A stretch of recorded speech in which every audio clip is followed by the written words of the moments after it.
मित्रांनो, आज आपण विमा म्हणजे काय किंवा त्याचे प्रकार काय आहेत, त्याचे फायदे काय आहेत याविषयी जाणून घेणार आहोत. चला तर सुरू करूयात. पहिल्यांदा विमा म्हणजे काय? विमा हे एक आर्थिक साधन आहे ज्यामध्ये तुम्ही काही रक्कम नियमितपणे भरता आणि बदल्यात तुम्हाला विमा कंपनी काही अनपेक्षित गोष्टींमधून, जसं की अपघात असेल, आजार असेल, मृत्यू असेल, या अनपेक्षित गोष्टींमधून होणाऱ्या नुकसानीची भरपाई करतं. हे तुमचं आर्थिक संरक्षण असतं. आता विम्याचे फायदे काय? तर पहिलं म्हणजे आर्थिक संरक्षण.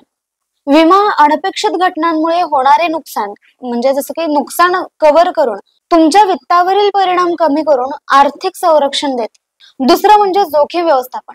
धोक्यांपासून बचाव करण्यासाठी, म्हणजे ज्या घटनांमुळे आर्थिक नुकसान होऊ शकतं त्या घटनांचा खर्च विमा कंपनी उचलते.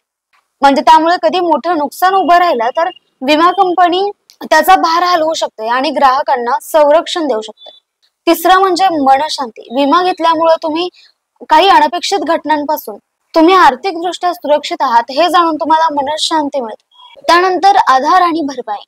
यामध्ये आर्थिक नुकसान झाल्यास विमा नुकसान भरपाई किंवा सहाय्य प्रदान करतो. त्यामुळे व्यक्ती किंवा व्यवसाय असेल यांना त्या नुकसानीतून सावरण्यास मदत मिळते. आता पाहूयात या विम्याचे प्रकार. पहिलं म्हणजे जीवन विमा. विमाधारक व्यक्तीच्या मृत्यूनंतर लाभार्थ्यांना आर्थिक लाभ प्रदान करते. यात गंभीर आजार आणि अपंगत्वांसाठी अतिरिक्त कव्हरेज देखील समाविष्ट असू शकतं. दुसरं म्हणजे आरोग्य विमा. आजारपण, दुखापत किंवा हॉस्पिटलायझेशन मुळे झालेला वैद्यकीय खर्च प्रदान करतो. यामध्ये प्रतिबंधात्मक काळजी, प्रिस्क्रिप्शन यासाठी कव्हरेज देखील समाविष्ट आहेत. तिसरं म्हणजे मालमत्ता विमा. यामध्ये आग, चोरी किंवा नैसर्गिक आपत्तींसारख्या घटनांमुळे घरे, कार किंवा व्यवसाय यासारख्या भौतिक मालमत्तेचं नुकसान होण्यापासून सुद्धा संरक्षण मिळतं. चौथं म्हणजे ऑटो विमा. ऑटोमोबाईल अपघातांमुळे होणारं नुकसान किंवा दायित्व असेल ते कव्हर करतं. यामध्ये वाहनाचं नुकसान, ड्रायव्हर किंवा प्रवासी दुखापत आणि तृतीय पक्षांचं दायित्व देखील समाविष्ट आहे. पाचवं म्हणजे व्यवसाय विमा. यामध्ये व्यवसायांचं दायित्व, मालमत्तेचं नुकसान, कामगारांची भरपाई आणि व्यवसायातील व्यत्यय यांसारख्या आर्थिक नुकसानांपासून संरक्षण करण्यासाठी डिझाईन केलेल्या विविध कव्हरेजचा समावेश आहे. सहावं म्हणजे प्रवास विमा. प्रवासादरम्यान काही अनपेक्षित घटनांसाठी कव्हरेज प्रदान करतं, जसं की ट्रिप रद्द करणं, वैद्यकीय आणीबाणी, हरवलेलं सामान किंवा फ्लाईट विलंब यांसारख्या गोष्टींचा समावेश होतो. सातवं म्हणजे दायित्व विमा.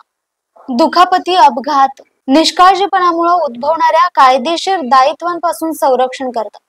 यामध्ये व्यावसायिक दायित्व, उत्पादन दायित्व आणि सामान्य दायित्व विमा समाविष्ट असू शकतो. आठवं म्हणजे अपंगत्व विमा.